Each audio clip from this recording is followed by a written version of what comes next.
Hi, my name is Indy and I had one too. Last year, I found out I was pregnant. At that stage, I couldn't financially or mentally go through with a pregnancy, so we decided to go through with an abortion.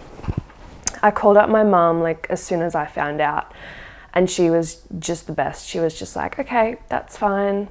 When do you need me over? What do you want me to do? And it was even better because she'd also had two before, so she knew what to do, she knew how to do it, and she came with me the whole time. And I didn't really think about it too much because I just knew that this is what needs to be done. Right now I'm just not ready to have a baby.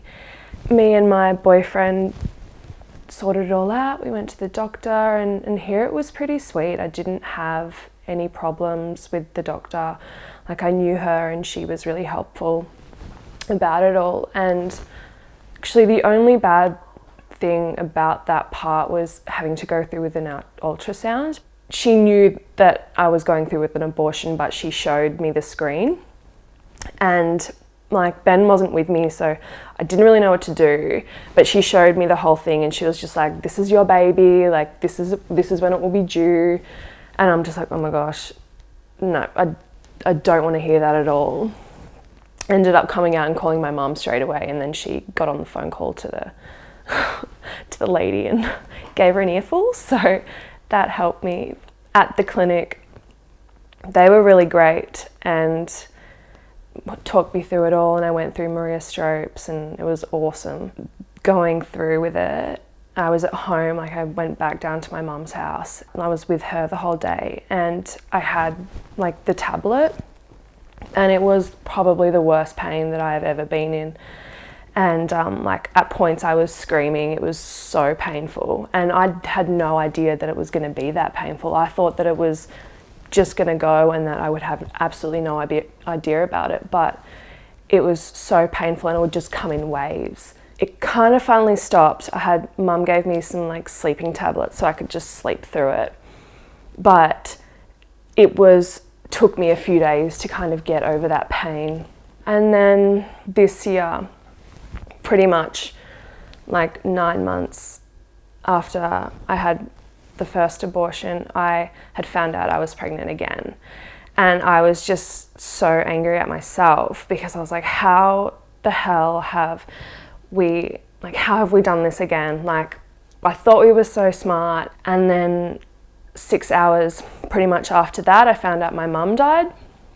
And so I was like, okay, well, that is just gonna have to put on hold for the moment. And so I can't remember how pregnant I was. I can't remember how many weeks, but I just forgot about it.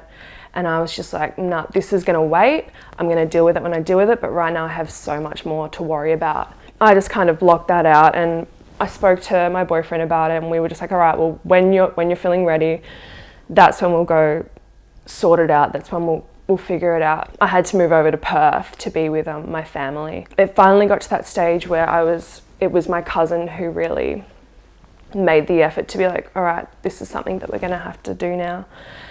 And so luckily she knew where to go. That day I had to lie to my little brother because I was guardian of him. So I was just like, all right, I have to go stay at my cousin's house. You won't see me for a couple of days. I'm just gonna hang out with her. And he obviously had no idea what was going on, but trying to organize somewhere for him to stay, and then also trying to go through with all this and be like, all right, this will be fine. And then that all happened, and we went to the clinic, and there was heaps of protesters out the front of it all. And so I was going in, and I was trying to be like, there's no other option, this just has to happen.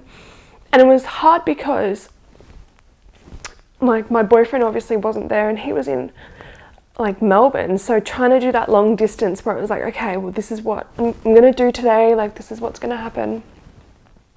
And so that was probably one of the hardest parts about it all. I think I was mostly just so mad at them because I could not go through with this pregnancy, and I knew that for my own mental health, there was absolutely no way I could go through it and be okay.